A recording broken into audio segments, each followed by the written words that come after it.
This also from Twitter, because a lot of people are asking for this. Gronk talking about the Niners with Kay Adams. Debo Samuel. Here we go. We'll make it a little bigger so you can see it. Thank you. Here you go. Gronk with Kay Adams, and we'll react. Debo Samuel, he'll miss a couple of weeks with a calf injury. Some people, critics, if you will, they're saying that Purdy's only successful because of the guys that are around him and the system. How will he do without his stars, do you think? I mean, that will definitely give us a test to see where Purdy is. I mean, you got Samuel going to be out. Christian McCaffrey's going to be out. Who do they have this week? But Let me look. they got so many weapons. I don't know why they're not producing. Why are they not putting up points like the New Orleans Saints every single week in and week out? That's the problem with the 49ers last year as well, is that they dominated some games, and then some games they just didn't show up and they couldn't produce. They should be producing week in and week out, especially with offensive-minded coach Kyle Shanahan, and then with all the weapons that they have.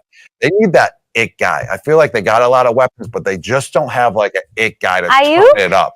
Yeah, Ayuk, I mean, he's a great guy, but look, he was holding out George the whole Kittle? time. George Kittle, they're Four-time great players. All-Pro? But I'm talking, What do you need mean? an it guy, like an it guy. Who's like Edelman was an it guy. Are you telling like the me guy that was, Kittle's not an it guy? he's an it guy, but like I'm talking like when it comes to crunch time, it's, hey, feed me that ball. I feel like, you know, they're great playmakers, and they all rely on the other one to make the play because there's so many great weapons. You know what I mean? When you have so many great players around you, you rely, oh, he's going to make the play. That guy's going to make the play.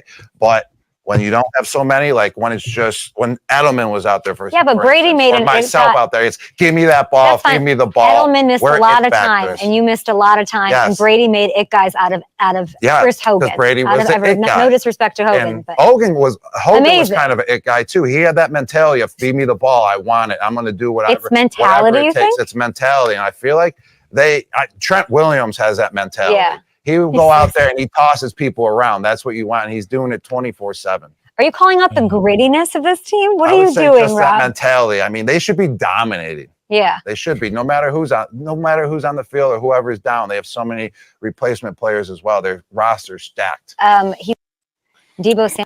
What do you think? What do you think? I mean I'll say this. I mean, Gronk's been there and done it. Yeah, so no it's doubt. like you. It sounds like he's maybe been there a little too long and done it a little too hard. That's what it sounds like. Well, I mean, he says that they've got great weapons, but he basically is saying they're underachieving. Okay. And they don't have the it guy. And for an offense that has all these weapons, they sure don't score in the 30s every week. What are you talking about? They had the best offense in the NFL last year, bar none. Yeah. It wasn't. But I mean, they just scored 19 points against the Vikings. I'm not arguing that last week wasn't. maybe they were without their it guy in Christian McCaffrey. Well, do you think that Debo? I think Debo Samuel's an it guy. How about we? I know they all see themselves as it guys, but do you really think they're all getting paid right? like it guys? I think Gronk is walked himself into a hole of his own making, trying to sound smart for a second, and got his ass owned. Doesn't have an it guy. Let's just think back to kind of a big game. Let's call it the NFC Championship game 2023. And the 49ers are getting their ass kicked in the first half, right? What do they do coming out in the second half? They throw the ball in a deep dig to Debo Samuel, who's battling some injury. We don't know what the hell's shoulder. And he gets the ball and he gets blasted, absolutely blasted. And he gets up and he starts pounding his chest so goddamn hard. I thought he was going to break his other shoulder, yelling, give me the ball, give me the ball. Give me the fucking ball. And then they kept giving him the ball. If that's not an it guy, I don't know what is. I watched the 2021 NFL season for the San Francisco 49ers. Debo Samuel from game 7 on put on the singular greatest individual offensive performance I've ever seen with my own two eyes. If that's not an it guy, I don't know who the hell an it guy is. Julian Edelman's a wonderful player, and that's the guy you go to on third down. Well, no question about it. Debo Samuel. I understand what he's saying as far as Julian Edelman. Do the Niners have that guy on offense that's like, you know what?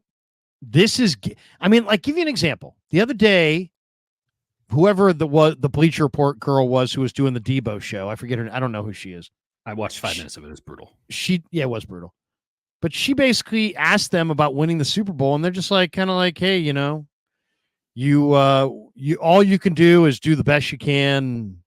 It's like Debo's kind of like, seems kind of almost like 3 or 4 steps removed from the whole thing. Like he doesn't seem like, hell, if we're going to be, come up short, we're not coming up short on my watch. No, he's not. No. He's not like that. He's like, hey man, he's like too cool for school, kind of hey, we're going to do the best we can do. And if it's good enough, great. And if it's not, oh, well, and Ayuk's kind of in that mode too, where it's like, well, Ayuk hey, we're going to do what we can do. But, if we can't do it, we can't do it. I mean, it's I don't know. September 18th. I do want to provide some deference to these guys on the Super Bowl. What the fuck are we talking about? The Super Bowl. We just lost to the Minnesota Vikings in week 2, and we're down our 2 best offensive players. Maybe we pump the brakes a bit on Super Bowl talk just so that we don't get out ahead of our skis. Listen, well, that's funny you would say that, Dieter, because this is the exact same week that Debo says, we've been the best team in football for the last 3 years. Well, dude, you can't say you're the best team in football. Well, that's like, that's the like NFC. Who was it? Who was the guy who said, wasn't it? Who was the bozo in the NBA who said, I feel like I've won a championship. Remember that guy? It was like, I forget what he said. It was like something along the lines of like, was it Paul George? Was it a Charles Barkley? No. You don't remember the guy this year who was like, I'm a champion already in my own mind. Maybe it was Dwight Howard. Oh, well, Dwight Howard has talked about how he's a champion. I mean, good for him. Whatever you got to tell yourself. I didn't see that. I try not to listen to what Dwight Howard has to say. My whole thing is just that, I agree. We're going to find out without Debo, without CMC, with the cast around Purdy diminished. We're going to find out how much of the Niners' success has been him and how much has it been these weapons. Because we're going to find out. Can he win games? He couldn't beat the Vikings in Minnesota, but can he win games with the weapons he has? Something tells me he's going to be able to win games with the weapons he's got. And just to remind, if you don't have it guys, I know that advanced numbers, but they were the NFL's leading offense last year in scoring. They had a laughable margin on any other team when it came to the advanced metrics. They're operating their own quadrant in the advanced metric charts from last year's offense. They had 2 guys in the top 5 of MVP voting last year. The idea that they don't have a guy is just ludicrous to me. In fact, their problem might be that they have too many guys and that there isn't maybe one singular guy who separates himself from all of them. I think it's Brock. I think Brock's their it guy because look at the playoffs. In that second half, it was like, hey, you know what? I'm going to need to run here. I'm going to have to make this happen, and he made it happen. So I think he might be their quarterback. You're not going to the Super Bowl anyway, unless you're the 2019 49ers. So I can appreciate some of the stuff that Gronk says. I think that was an example of a take that probably should have been cut off, and then he just kept digging the hole. Well, I mean, I wouldn't know anything about that. All I would say is that I know what he's saying about the resolve and the commitment and the what it calls stubbornness, whatever you want to call it, of Julian Edelman. I mean, Julian Edelman's not the best receiver ever of all time, but you know what? He had a tremendous will. His will is in football is similar to that of Draymond Green in basketball. I mean, he just had tremendous will. You can feel about Draymond here, but yeah, you can feel the will of the guys who won it. You could feel the will of Emmitt Smith in the 90s. You could feel the will of Steve Young at times, and I can. To me, I think you can feel the will of both McCaffrey and Brock Purdy. Brock Purdy just seems like the kind of guy who's like, hey, man. Debo, Kittle. Let's talk about will with George Kittle, right? Yeah, I go back to one of the great NFL regular season games. They're throwing the ball on, what was it? It was 4th down in New Orleans. And it's just this shootout that was just wild back and forth. And George Kittle gets the ball, should just run out of bounds. You did your job, buddy. And he just decides, I'm taking this whole team the other direction with me. You want to talk about will? That guy is in there blocking every snap like he's the right tackle. And he's dragging folks. He played with a bad shoulder his entire damn career. Like, I I am not in a position like Gronk, who is an all-time warrior, a Hall of Fame player, and understands the level of insanity required to play in the NFL. I can never possibly understand that. I've never been in the line of fire in that way. It's not for me to say. I have a hard time calling out the desire on anybody who's willing to step inside those lines, because I know the inherent dangers of playing football at that level. Well, I don't think anybody's questioning people's desire. I think it just saying that there are guys who want it and they will die for it. And there's something to be said for that. And a guy like Julian Edelman's one of those guys. And I think Debo Samuel, George Kittle, Brock Purdy, and I think that the Niners have ample amounts of those guys. Fred Warner. I don't know if I agree. I don't know if I agree with that, because I don't know that I see anybody that has the Julian Edelman kind of. We haven't seen that kind of.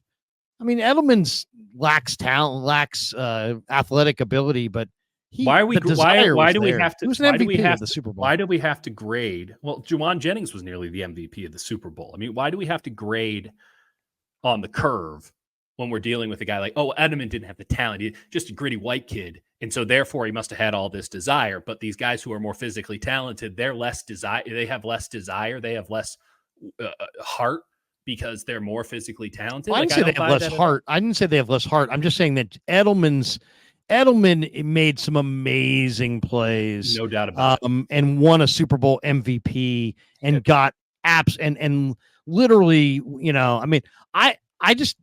I mean, you just heard Debo say it in his own words. I mean, he just said it. He's like, hey, man, we're going to do the best we can do. And if we win, we win. And if we don't, we don't. I mean, that's not what Julian Edelman's saying. I don't give a shit what they say on a Tuesday. I give a shit what they do on Sunday. And if you have any question about Debo Samuel's commitment to this gig and his desire to win football games, first snap, second half, NFC Championship game, tell me that guy doesn't want it. Tell me he wants. It's not about wanting it. It's about I'm talking about a guy like Julian Edelman is. I think he proved with the way he played. I mean, Debo Samuel was the MVP of at halftime of Super Bowl 54. I mean, he barely even touched the ball in the second half. Is that on him? Is that on Shanahan? I don't know who it's on, but that's what happened. Edelman won a Super Bowl MVP, and he's not very good. I mean, he was never a top 10 NFL receiver, but somehow he elevated in the playoffs. I'm not saying that those guys don't care. I'm just saying some guys would rather win. Some guys want to win. Other guys live to win. And to me, Julian Edelman's a guy that he lives to win. And that level of competitive fire is unique. It's rare. It's not with everybody. And it's not an insult to say that other people don't have that. And that's fair. But I'll say this. That Tom Brady's greatness was directly derived from that. He was obsessed with that level of success. It had to be perfect. It had to be otherworldly. Just simply winning wasn't enough. He had to destroy. And it was, this pathos that was set deep in stone back from Sarah High School or whatever, happened at Michigan. I'm the seventh stringer, and just he was able to manifest all of that into his play week in and week out, and he was out for blood. They built the team around that.